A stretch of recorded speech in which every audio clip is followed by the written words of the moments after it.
Good morning, students. Today we will discuss about the fourth application of dimensional analysis. आज हम लोग dimensional analysis के चौथे अनुप्रयोग के बारे में पढ़ेंगे. तो fourth application of dimensional analysis is to establish a relation between two or more given physical quantities. दो या दो से अधिक भौतिक राशियों के बीच संबंध स्थापित करने में. तो आज हम लोग दो या दो से अधिक भौतिक राशियों के बीच संबंध स्थापित करने में डायमेंशनल एनालिसिस का क्या रोल है, आप एक जान लीजिए. इसका मुख्य क्या है इसमें कि आपको एक अलग अलग फिजिकल क्वांटिटीज दिया रहेगा और उसका फॉर्मूला निकालना है. मान लीजिए आप कोई फॉर्मूला भूल गए कि आपको किसी चीज का फॉर्मूला निकालना है. V equal to u plus a t, s equal to u t plus half a t square, या आप करें work W equal to F into s. तो आप कोई फॉर्मूला भूल गए हैं, उसको कैसे निकालेंगे. या आपको एग्जाम में दे दिया जाता है कि वर्क इस फैक्टर पे डिपेंड करता है, तो आप उसका फॉर्मूला निकालिए. तो फॉर्मूला निकालने में हम इसका यूज करेंगे. तो ये देखिए ये निकलेगा कैसे, एक एग्जांपल से हम आपको बताएंगे. इसमें एक चीज ध्यान में रखना है कि आपको जो फिजिकल क्वांटिटीज का रिलेशन निकालना है, the physical quantities whose relation you have to find out, you can take away, उसको अलग लेंगे. On RHS हम लोग उसको RHS और LHS दो पार्ट में बांट देंगे. एक पार्ट में हम LHS पार्ट में हम उसको मुख्य रूप से लेंगे और RHS पार्ट में जो हमारा होगा उसका जितना भी आएगा उसको हम डायरेक्टली प्रोपोर्शनल करेंगे और उसके अलग अलग डायमेंशनल पावर ले लेंगे. फिर प्रिंसिपल ऑफ होमोजेनिटी से उसको इक्वेट करके उसका डायमेंशनल पावर निकालेंगे और उसके बाद उसका डायमेंशनल पावर दे देंगे. वही हमारा रिलेशन होगा. तो आप सबसे पहले देख लीजिए, हम एक एग्जांपल लेते हैं. जैसे मान लीजिए आपका क्वेश्चन है time find the expression, find the expression of time period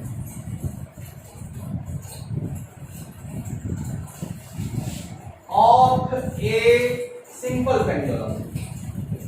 Simple pendulum if it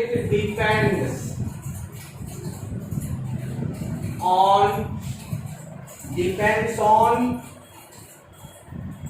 mass of bob, that is m, acceleration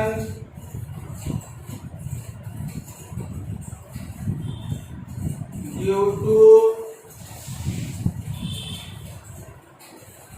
gravity G, and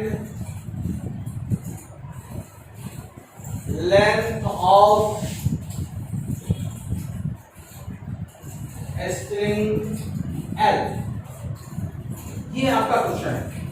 आपको एक्सप्रेशन निकालना है, find the expression of time period. आपको time period का expression निकालना है of a simple pendulum if it depends on mass of bob, it depends on mass of bob, acceleration due to gravity that is g, and third length of the string L. तो ये तीन चीज पे depend करता है. अब आप देखिए यहां से इसका जो सॉल्यूशन निकालेंगे, कैसे निकालेंगे. टाइम पीरियड निकालना है. टाइम पीरियड डिपेंड्स ऑन, तो जिस पर डिपेंड करेगा प्रोपोर्शनल करेंगे. पहला है मास, दूसरा है एक्सेलरेशन ड्यू टू ग्रेविटी और तीसरा है लेंथ. तीन चीज पे डिपेंड कर रहा है, mass, acceleration due to gravity and length. और सबका हम एक पावर ले लेंगे A, B, C. ये हम ले लेंगे. तो यहां लिखना पड़ेगा let T depends on this, then T equal to, इसको हटाएंगे, एक कांस्टेंट ले लेंगे K, M का पावर A, G G का पावर B, L का पावर C, इक्वेशन 1। अब आप क्या कीजिए, सबका डायमेंशन लिखिए अलग अलग। Dimension of T equal to M0 L0 T।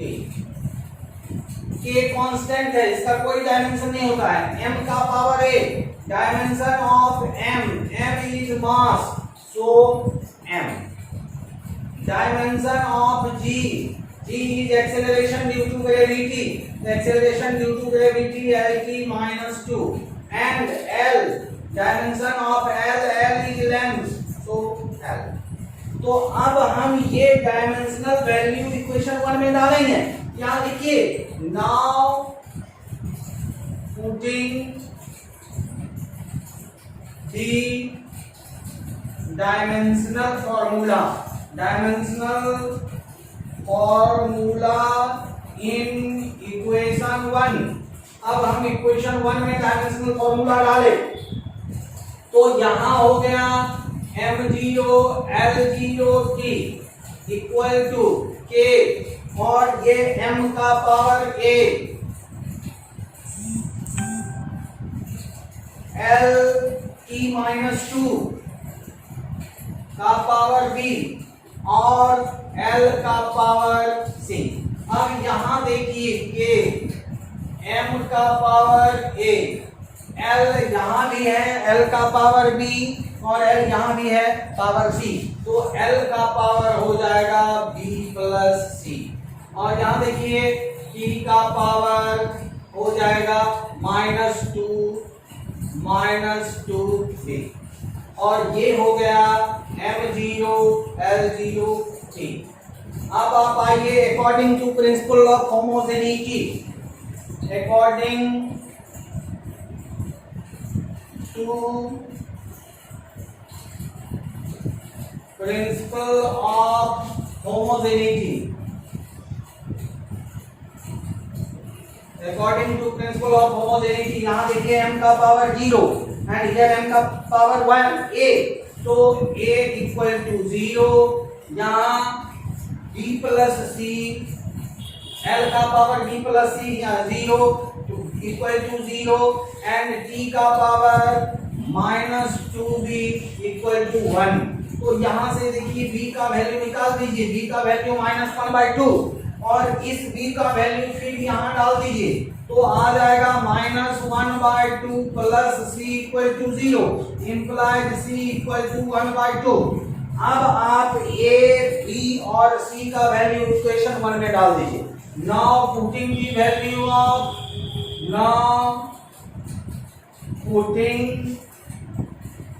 The value of a, b and c in equation 1 we get। अब देखिए हमारा इक्वेशन 1 यहाँ है, इसमें हम इसका वैल्यू देंगे, तो इधर हम लोग रब करते हैं और रब करने के बाद देखिए अब हम लोग क्या करेंगे, इक्वेशन 1 में देंगे, तो यहाँ आ जाएगा t equal to k, m का power a equal to 0, m का पावर 0, g का पावर b का वैल्यू -1/2 तो -1/2 और l का पावर c का वैल्यू 1/2। तो इसको लिखेंगे t इक्वल टू k, किसी चीज का पावर 0 पहले होंगे 1, ये हो गया माइनस में, तो 1/½ मतलब रूट, और ये हो गया √l, तो t equal to k √L/G। ये हो गया आपको रिलेशन। अब यहां तक आप छोड़ सकते हैं, इसको और थोड़ा अगर बढ़ाना चाहें तो आपको थोड़ा सा जानकारी वैसे आगे आपको पढ़ना है 11th के चैप्टर में, तो इसमें एक चीज और है कि सबसे पहले आप देख लीजिए सिंपल पेंडुलम इफेक्ट है क्या।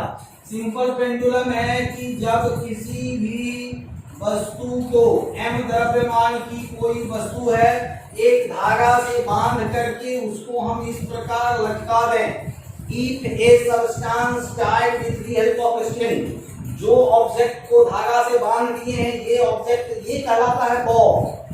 एक पत्थर का टुकड़ा लीजिए, धागा से बांध के लटका दीजिए कि वो फ्रीली इधर उधर मूव कर सके, तो दैट इज कॉल्ड बॉब, उसी को बॉब कहेंगे। इसको पेन लीजिए, धागा से बांध दीजिए, then this pen will be bob. तो जो ऑब्जेक्ट हम धागा से बांध के छोड़ देते हैं, इधर उधर मूव करने लगे, तो वो कहलाएगा बॉब। ये हो गया मास ऑफ बॉब, ये हो गया लेंथ ऑफ स्ट्रिंग। एक फोर्स नीचे काम करेगा तो इसको खींचेगा, वो होगा mg, दैट इज वेट। अब ये देखिए, ये जब घूमेगा तो ये इस तरह से घूमेगा, ऐसे,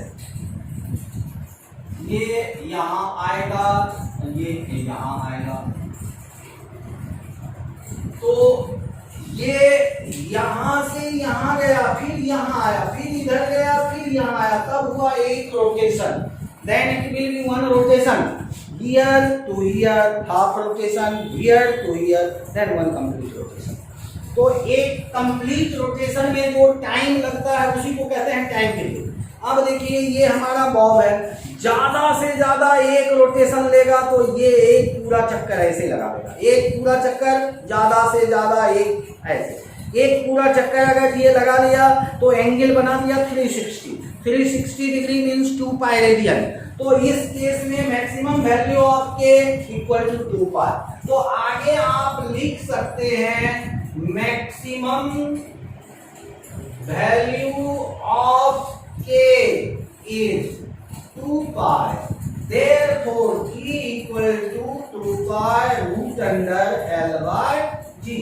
तो ये आप दे सकते हैं, नहीं भी देंगे तो आप इतना निकाल सकते हैं। लेकिन अगर क्वेश्चन पेपर में कभी कभी किसी में दे देता है ब्रैकेट में एक के इक्वल टू 2 पाई, तब तो आपको वहां के का वैल्यू देना पड़ेगा, नहीं दिया तो आप छोड़ सकते हैं। तो इस तरह से आप रिलेशन निकालेंगे, पहले उसको प्रोपोर्शनल करेंगे, प्रोपोर्शनल तोड़ने के बाद इसका कांस्टेंट देंगे, तब डायमेंशनल जो पावर है वो निकालेंगे, दोनों तरफ से इक्वेट करके उसके बाद उसका वैल्यू इसमें दे देंगे, जो आएगा that will be your final relation. तो इस तरह से ये हमारा डायमेंशनल एनालिसिस का ये 4th एप्लीकेशन था। उसके बाद एक टॉपिक और है थ्योरेटिकल, जो लास्ट में है अंतिम की लिमिटेशंस क्या है, what are the limitations of dimensional analysis, dimensional analysis की क्या सीमाएं हैं। तो लिमिटेशंस में देख लीजिए, याद रखिएगा, we can not find the dimension of any trigonometrical term. जितना भी ट्रिगोनोमेट्रिकल रेशियोज है, टी रेशियोज उसको बोलते हैं, sine theta, cos theta, tan theta, फिर उसका reverse cosec theta, sec theta, cot theta, किसी का भी हम ट्रिगोनोमेट्रिकल टर्म का डायमेंशन नहीं निकाल सकते हैं। We cannot find the dimension of any logarithmic term। log से रिलेटेड जितने टर्म होंगे, जैसे इस तरह से log m, तो आप उसका डायमेंशन नहीं निकाल सकते हैं। We cannot find the dimension of any exponential term। Exponential term इसको कहेंगे e to the power x, to the power x, to the power x, इस तरह से अगर आएगा तो इसका हम लोग डायमेंशन नहीं निकाल सकते हैं। We can not find the dimension of any constant number, किसी कांस्टेंट नंबर का डायमेंशन हम लोग नहीं निकाल सकते हैं। तो ये उसके लिमिटेशंस हैं, 3-4 एग्जाम में पूछा जाता है, 2 तो याद रखेंगे, कोई 2 लिख देंगे। और आपका यूनिट एंड डायमेंशन का सारा थ्योरेटिकल कॉन्सेप्ट आज फिनिश हो गया। तो यूनिट एंड डायमेंशन में इतने ही पूछे जाते हैं। अब मेन है इसके डिफरेंट टाइप्स के न्यूमेरिकल, जो कॉम्पिटिटिव पॉइंट्स ऑफ व्यू से भी आते हैं, तो वो हम लोग अलग अलग टाइप के क्वेश्चंस जो हैं उसको हम लोग फिर अगले क्लास में करेंगे। आज के लिए इतना ही काफी है। आपको इस तरह का क्वेश्चंस कुछ हम लोग भेज देंगे, आप उसका प्रैक्टिस करेंगे, और जो समझ में ना आए तो उसको आप हमारे पर्सनल व्हाट्सएप नंबर पे कॉल करके पूछ सकते हैं। तो आज के लिए इतना ही काफी है। Thank you, have a nice day, good bye.